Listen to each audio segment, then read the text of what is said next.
Bismillahir Rahmanir Rahim. Dear viewers, Assalamu alaikum. Welcome to ABC English Today.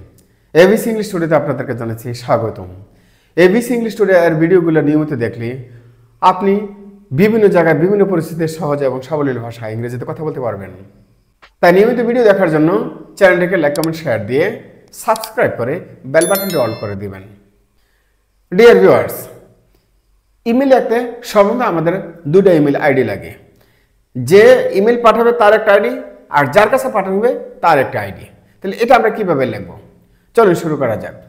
আমরা লিখব from:alihosen83@yahoo.com। এখন যার কাছে পাঠাবো তার ইমেল আইডিটা লিখব, যেমন to:ahsanullah83@gmail.com। ইমেল আইডি দেওয়ার পর এখন আমরা যে বিষয়ের উপর ইমেলটা পাঠাবো সেই বিষয়টা লিখব। এখন আমরা জানবো বন্ধুর বাবার মৃত্যুর খবর শুনে সমবেদনা জানিয়ে কিভাবে ইমেল লিখব। এখন আমরা দেখব সাবজেক্ট, যেমন সাবজেক্ট: কন্ডোলেন্স মেসেজ। আপনার বন্ধুর নাম সম্বোধন করে আপনি এখন লেখা শুরু করতে পারেন। যেমন লিখতে পারেন, dear Joy, I am very much shocked to know about the death of your father. অর্থাৎ তোমার বাবার মৃত্যুর কথা শুনে আমি খুবই মর্মাহত। The news of the death of your father come to me like bolt from the blue। অর্থাৎ তোমার বাবার মৃত্যুর খবরটা আমার কাছে মনে হয়েছে যেন বিনিময়ে বজ্রপাতের মতো। I couldn't believe that your father is no more। আমি বিশ্বাস করতে পারছি না যে তোমার বাবা আর নেই।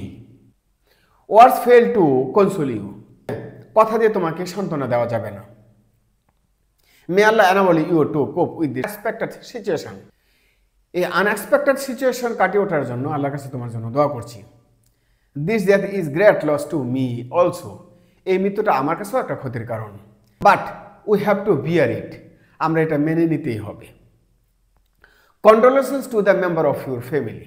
অর্থাৎ তোমার পরিবারের প্রতি রইল সমবেদনা। এই কথা বলে আমরা এখন শেষ করব। Your faithfully বিজয়, অর্থাৎ তোমার বিশ্বস্ত বিজয়।